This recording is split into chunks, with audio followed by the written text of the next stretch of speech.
Hi friends, ఈరోజు special recipe వచ్చేసి టమాటా పచ్చడి ఎలా చేయాలో తెలుసుకున్నాను. ఈ టమాటా పచ్చడి అన్నంలోకి చపాతీలోకి చాలా రుచిగా ఉంటుంది. ఈ టమాటా పచ్చడిని ఎలా చేయాలో తెలుసుకుందాము, వచ్చేయండి.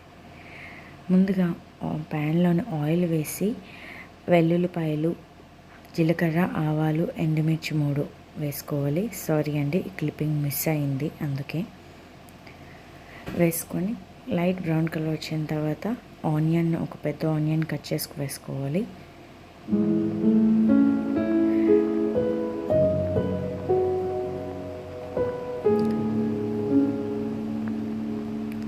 ఆనియన్ కూడా లైట్ బ్రౌన్ కలర్ వచ్చిన తర్వాత శనగపప్పు 2 టేబుల్ స్పూన్స్ వేసుకోండి.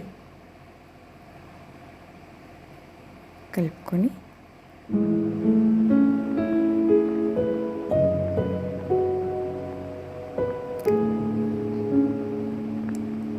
ఇప్పుడు అందులో అల్లం వెల్లుల్లి పేస్ట్ 1 స్పూన్ వేసుకొని పచ్చివాసన పోయేంత వరకు కలుపుకోండి. ఇప్పుడు ఒక 3 టమాటాలని చిన్న సైజు ముక్కలుగా కట్ చేసుకొని వేసుకోవాలి.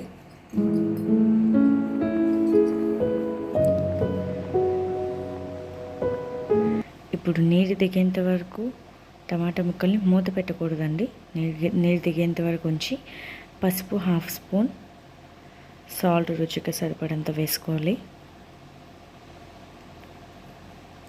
ఇప్పుడు కలుపుకొని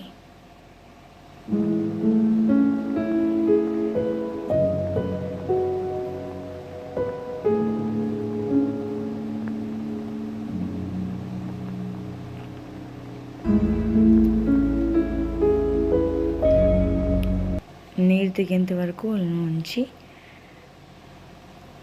కలుపుతూ ఉండండి. ఇప్పుడు 1 టేబుల్ స్పూన్ కారం వేసుకోండి.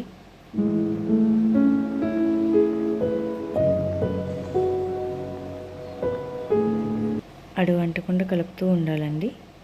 కరివేపాకు కొంచెం వేసుకోవాలి.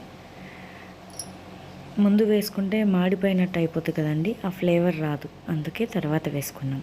ఇప్పుడు మూత పెట్టి కాసేపు మగ్గించిన తర్వాత 2 మినిట్స్ తర్వాత తీసి చూస్తే ఆయిల్ ఎంత సెపరేట్ అయ్యింది కదండి. ఇప్పుడు అడుగు అంటకుండా కలుపుతూ ఉండాలి.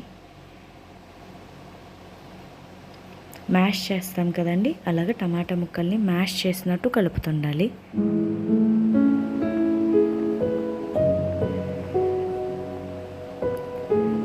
ఇప్పుడు ఇంకొంచెంసేపు మూత పెట్టి